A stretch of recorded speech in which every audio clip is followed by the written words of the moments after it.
Entérate con Leslie, una portal web de información, entrevistas y transmisiones en vivo. Síguenos a través de nuestras redes sociales, Facebook, YouTube, Twitter, Instagram y ahora todas nuestras entrevistas también por podcast. No te lo pierdas, www.enterateconleslie.com.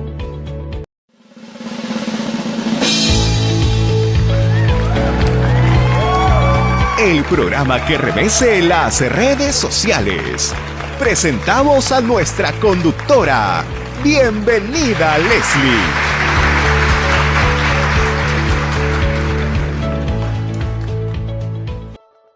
Hola amigos, les saluda Leslie Yaca Ramírez de la dirección de la portal web Entérate con Leslie. En el bloque de internacional vamos a tener a un distinguido invitado internacionalista, el doctor José Antonio Guevara Bermúdez. Él es abogado egresado por la Universidad Iberoamericana de México, doctor en Derechos Fundamentales de la Universidad Carlos III de Madrid y codirector de la Comisión de Crímenes Atroces de México. Con José Antonio Guevara Bermúdez vamos a conversar lo que ha sido el reciente fallo de la Corte Internacional de Justicia respecto a las medidas provisionales solicitadas por Ucrania para la aplicación de crímenes de genocidio, entre otros. Lo cierto es que la Corte Internacional de Justicia ha emitido su fallo ordenando la suspensión de las operaciones militares en Ucrania. Por su parte, la Federación Rusa ha considerado de que la Corte Internacional de Justicia no tiene competencia para poder declarar este llamamiento para pedirle a Rusia que deje sin efecto sus operaciones militares en Ucrania. Lo cierto es que este conflicto aún continúa y no se tiene pues ningún adelanto, algún hecho que pudiera dar a conocer al mundo que esto puede ser el cese del conflicto. Lo cierto es que la Corte Internacional de Justicia tiene un carácter vinculante respecto de sus fallos y vamos a ver si la Federación Rusa lo va a cumplir o no. Para estos detalles de interpretación vamos a conversar con José Antonio Guevara Bermúdez, aquí en el programa Entérate con Leslie, en el bloque de actualidad e internacional. No te olvides de revisar nuestra página web www.enterateconleslie.com. Tenemos la más actualizada información nacional e internacional. También estamos en nuestras redes sociales YouTube, Twitter, Instagram y Facebook en transmisiones en vivo. Hacemos una brevísima pausa comercial y regresamos con el bloque internacional y la entrevista con José Antonio Guevara Bermúdez. No te muevas de la sintonía de Entérate con Leslie. Regresamos en breve.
Regresamos a Entérate con Leslie. Regresamos al bloque internacional y estamos en enlace vía Zoom con el doctor José Antonio Guevara Bermúdez directamente desde México. Muy buenas noches para allá, para México. Acá son 7 de la noche en Perú. Allá debe ser todavía buenas tardes. Muy buenas tardes y igualmente es un gusto estar contigo, Leslie. José Antonio, después de mucho tiempo nosotros te enlazamos, en realidad tienes un recorrido internacional muy interesante y que nos va a permitir tal vez esclarecer el panorama que viene suscitándose entre Rusia y Ucrania. Vamos con la primera pregunta de este bloque, y es con relación al fallo que ha dictado la Corte Internacional de Justicia respecto a unas medidas provisionales solicitadas por Ucrania.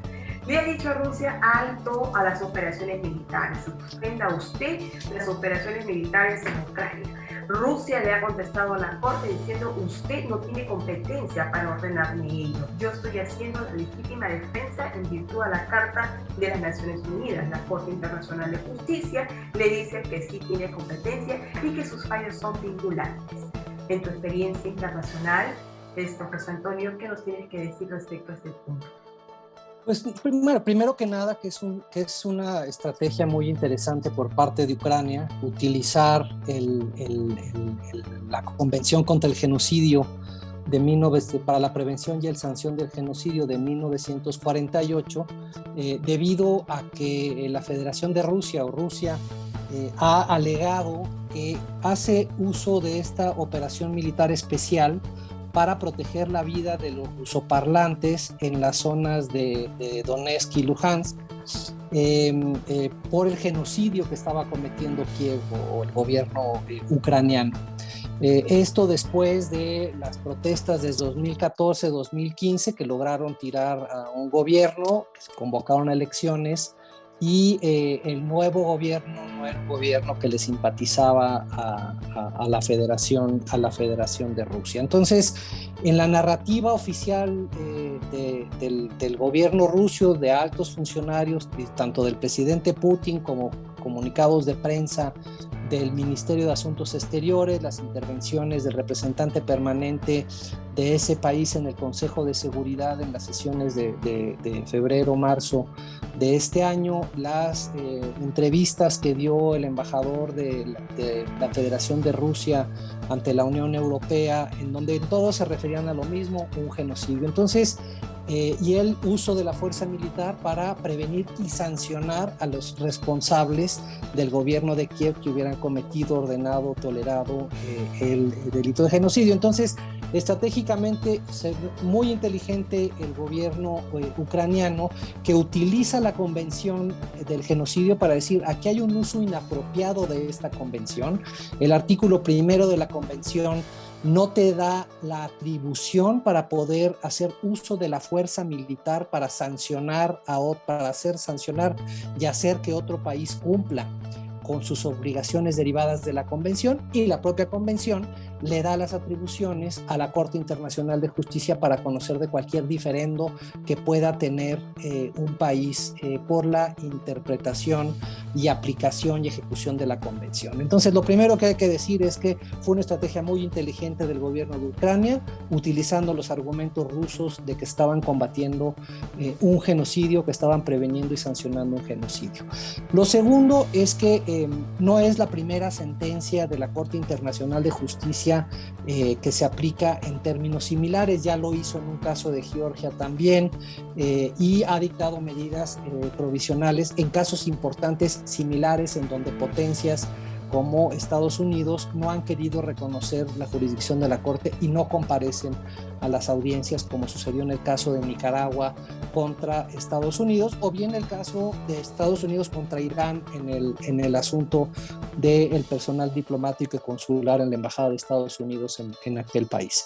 Entonces, interesante también ver, uno, que no es la primera vez que se dictan medidas en una situación así. Dos, que no es la primera vez que se trata de un estado de los 5 permanentes del Consejo de Seguridad. Y tres, que me parece muy acertado, porque no podría ser de otra forma, que la propia Corte enuncie categóricamente cuáles son sus atribuciones conforme a la Carta de la ONU y cuáles conforme al Estatuto, y le recuerda a la Federación de Rusia que es su obligación cumplir con las medidas cautelares. Interesante también ver el comportamiento de los jueces de la Corte, de los 15 jueces que participaron en la discusión. La mayoría de 13 votó a favor de ordenarle provisionalmente a la Federación de Rusia que suspenda las operaciones militares en Ucrania, aquellas encaminadas para proteger a la población de la población del este de Ucrania, rusoparlante del genocidio. También en una votación de 13 contra 2, la mayoría de la Corte aprueba ordenarle a Rusia que deje de apoyar a grupos armados militares regulares o irregulares en esas dos regiones de Ucrania y que cesen los apoyos a personas u organizaciones que puedan agravar el conflicto. Y la tercera medida cautelar, que es muy interesante, es que en esa hay unanimidad en donde se le pide a las dos partes es una agresión, es una invasión, no hay duda sobre eso. La Corte es muy cautelosa en no adelantar un pronunciamiento jurídico sobre la calificación del conflicto. Probablemente cuando conozca del fondo se va a pronunciar respecto de lo que ya dijeron la mayor parte de los Estados miembros de la Organización de las Naciones Unidas con el voto en la Asamblea Extraordinaria Especial de la Asamblea General, en donde reconocen que la invasión de la Federación de Rusia a Ucrania es un acto de agresión en violación a la integridad territorial y la soberanía de Ucrania, en detrimento del artículo 2 de la Carta de la Organización de las Naciones Unidas. Entonces, pero la Corte fue muy cuidadosa, Internacional de Justicia, en no pronunciarse sobre la calificación de esa violencia, y lo que sí es que le pide a las dos partes del conflicto, porque jurídicamente tú conoces bien el derecho internacional humanitario, las reglas de la guerra empiezan a aplicar en el momento en que un país invade a otro país. Eso ya se reconoce como un conflicto armado de carácter no internacional, y le hacen un llamado a las dos partes, la Corte Internacional de Justicia, a que no tomen medidas que puedan agravar el conflicto, un poco abriendo el espacio para que entren o continúen las mesas de negociación entre los dos países para alcanzar, esperemos, prontamente la paz. José Antonio, en este primer análisis muy exhaustivo que acabas de hacer, y la verdad es que un sumillado de tantas ideas, ¿no? en esta interpretación del fallo de la Corte Internacional de las medidas de la Corte Internacional de Justicia, ¿qué pasaría si la Federación Rusa no cumple este fallo? Pero ya le dijo, ¿no? O sea, ya le dijo a la Corte, prácticamente no lo va a cumplir, no tiene usted competencia, ¿no? Entonces, o sea, la Federación Rusa no hay que le haga entender a alguien, ¿no? O sea, simplemente ataca, agrede, invade, ¿no es cierto? Ocupa territorios, ¿no? Hace que más de 2 millones de personas salgan de Ucrania pidiendo a refugio. Por eso es que, si bien es cierto, ya han habido anteriores medidas similares, de pronto esta tiene una connotación muy especial, porque el tema entre Rusia y Ucrania ha repercutido de tal manera o de tal magnitud en el mundo, que ha puesto los ojos en el mundo respecto a estos dos países, y Rusia tiene en contra al mundo en estos momentos. Entonces, ¿qué pasa si la Federación Rusa no cumple con este fallo? O sea, con este pedido, con esta orden de la Corte Internacional. Pues mira, yo creo que lo más importante en este momento es que lo que tú misma apuntas, el aislamiento de la Federación Rusa respecto de la comunidad internacional. Es un pronunciamiento más que le hace un llamado al cese al fuego inmediato. Es un pronunciamiento para que haga un cese al fuego inmediato, porque que se suma a otra serie de pronunciamientos que ya ha habido, incluido el del Consejo de Seguridad, que hubiera sido aprobado por la gran mayoría de los miembros del Consejo de Seguridad, pero porque ejerció su derecho de veto la Federación de Rusia, no prosperó esa resolución, lo que habilitó a una resolución de procedimiento del Consejo de Seguridad para que se pudiera convocar a una Asamblea Extraordinaria Especial de la Asamblea General, a una sesión extraordinaria especial de la Asamblea General, bajo la modalidad que se conoce Uniting for Peace, que normalmente opera esa fórmula cuando un Estado miembro permanente del Consejo de Seguridad bloquea la acción del Consejo de Seguridad relacionada con el capítulo 7 para mantener la paz y seguridad internacionales. Entonces, Tiene también este pronunciamiento en contra de la Asamblea General, que fue categórico, contundente y abrumadoramente masivo, en donde señalan que la Federación de Rusia violó la carta y que tiene que retirarse de inmediato, facilitar ayuda humanitaria y una serie de otros aspectos. También está en el escenario el que la Corte Penal Internacional, la Fiscalía de la Corte Penal Internacional ya había aperturado un examen preliminar, había anunciado que el examen preliminar estaba concluido y lo que procedía era que la Fiscalía iba a solicitar a la Sala de Cuestiones Preliminares una autorización para iniciar la investigación en el territorio ucraniano, lo cual iba a someter esa investigación a una dilación de algunas, no sabemos, semanas, meses, en lo que la sala analizaba la información que presentaba el fiscal para que le autorizara. Sin embargo, como tú sabes, son tres las instituciones o las entidades que pueden activar la jurisdicción de la Corte Penal Internacional. Una, la Fiscalía de Oficio, siempre y cuando obtenga esa autorización de la Sala de Cuestiones Preliminares. El Consejo de Seguridad, en aplicación del artículo 7 de la Carta de Naciones Unidas, que como vemos eso no es factible o no sería factible porque la Federación de Rusia tiene el derecho de veto para que se pueda adoptar una resolución conforme a ese capítulo de la Carta de Naciones Unidas, y los estados partes pueden solicitar que se active. Y eso fue lo que hicieron. Hasta ahora van 42 países que le han solicitado a la Fiscalía que inicie de inmediato investigaciones. Entonces el fiscal ya no tiene que esperar a que la Sala de Cuestiones Preliminares le autorice nada. Tan es así que el día de hoy estuvo en Ucrania con la Fiscalía de este país hablando sobre las mejores formas de cooperación.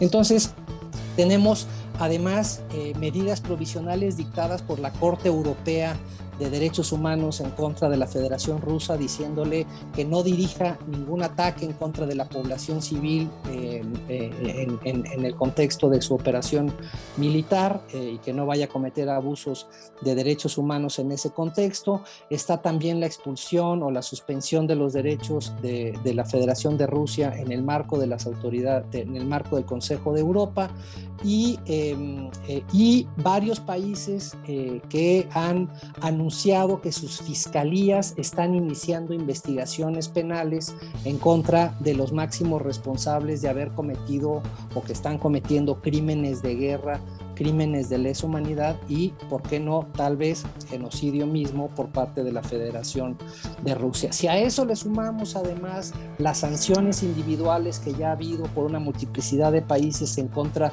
de Vladimir Putin, los máximos dirigentes del gobierno de la Federación Rusa y los que denominan a los oligarcas rusos alrededor del mundo, pues el espacio político lo tiene muy limitado.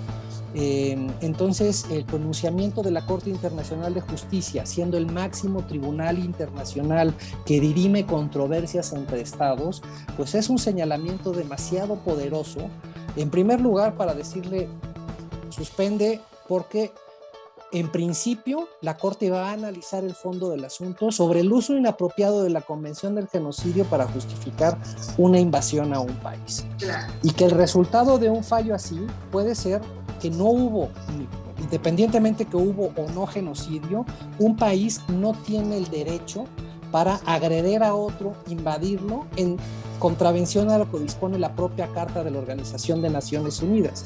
Si quisieran haber hecho algo para que Ucrania dejara de cometer el genocidio, para sancionar a los responsables, pues ya estaba la Corte Penal Internacional con un examen preliminar abierto desde el 2019, lo cual era la competente natural para poder continuar con las investigaciones sobre una alegación de genocidio, que si bien se presentó por el gobierno entrante de Ucrania en 2014-2015 la autorización para que la Corte investigue en ese país, y principalmente eran por las manifestaciones o las protestas que se hicieron alrededor de la negativa del gobierno de ese país de aquel entonces de ingresar a la Unión Europea, y los conflictos que salieron en las dos regiones de Luhansk y Donetsk, en donde los rusos dicen que tienen el deber de proteger a la población rusoparlante o originaria de la Federación de Rusia. Entonces, el escenario para que el gobierno de la Federación de Rusia, para poder hacer que Ucrania se ajustara a sus obligaciones internacionales, derivado de la Convención del Genocidio y derivado de la Carta de la Organización de las Naciones Unidas, porque los actos que consideraba inamistosos pudieran ser resueltos, era con la Corte Internacional de Justicia, era con la Asamblea General, era con el Consejo de Seguridad, era en el mundo multilateral, no unilateral.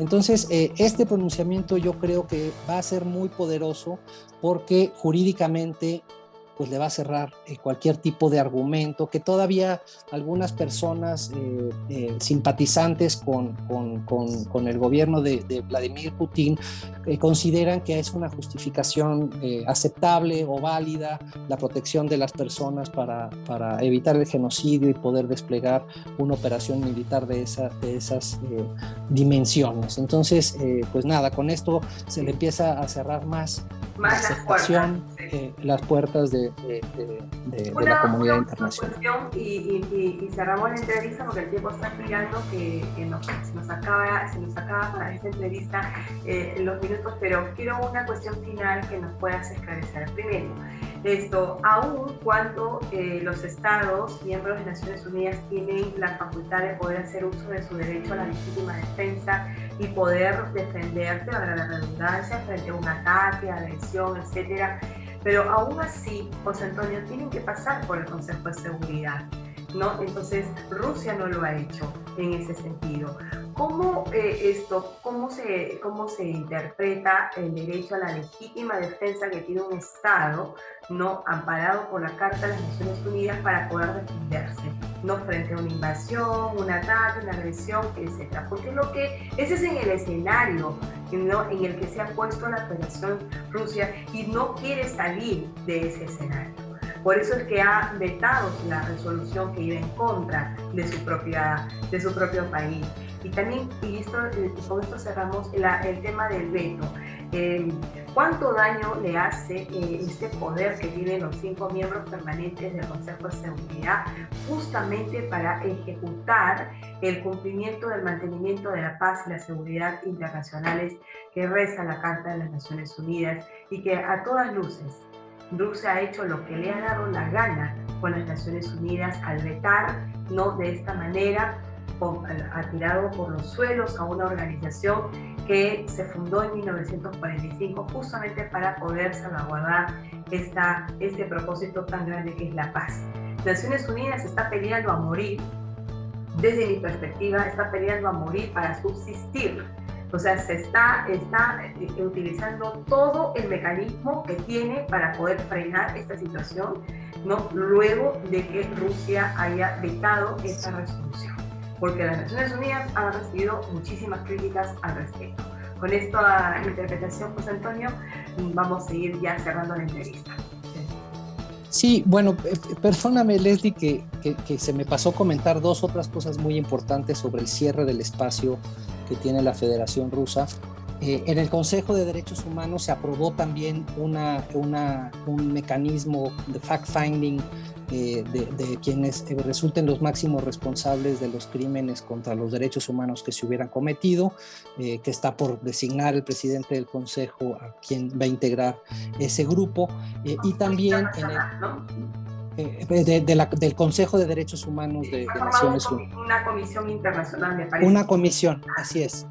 Y la otra es que la Organización para la Cooperación y la Seguridad en Europa ya también creó un mecanismo en los mismos términos para hacer investigación sobre los máximos responsables de las atrocidades que se hubieran cometido. En lo que no tienen o lo que no tenemos todavía cómo hacer que rindan cuentas los altos dirigentes de la Federación de Rusia por el crimen de agresión, es que la Corte Penal Internacional, por las reformas de Kampala, en donde se reconoce ya la naturaleza del crimen, los elementos del crimen y cuáles son los requisitos de procedibilidad para que la Corte pueda ejercer su jurisdicción, que no se cumplen, no se satisfacen, porque ninguno de los 2 países es Estado miembro ni del estatuto, ni ha ratificado por consiguiente las enmiendas de Kampala. Entonces la Corte la descartamos como un organismo idóneo para poder investigar, procesar y sancionar el delito de agresión.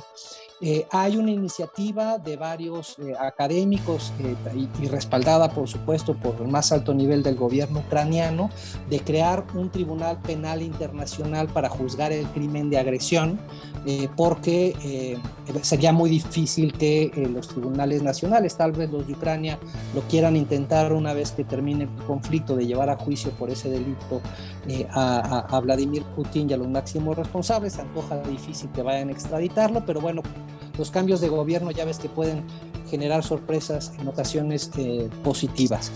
Y sobre tu pregunta muy puntualmente, pues sí, es lamentable que la Federación de Rusia quiso torcer el derecho para utilizar el criterio de legítima defensa cuando no hubo ninguna amenaza real, actual ni inminente por parte de Ucrania de que iba a agredirlo militarmente a la Federación de Rusia, y al reinterpretar el derecho y utilizar estos argumentos falaces de la protección de los rusoparlantes en Ucrania, y con eso justificar la intervención armada, pues violó, por supuesto, la Carta de Naciones Unidas, porque no hay ningún elemento fáctico alrededor que pueda ayudar a entender que hubo una agresión primaria por parte de Ucrania en contra de la Federación de Rusia, que legitimó el uso de la legítima defensa.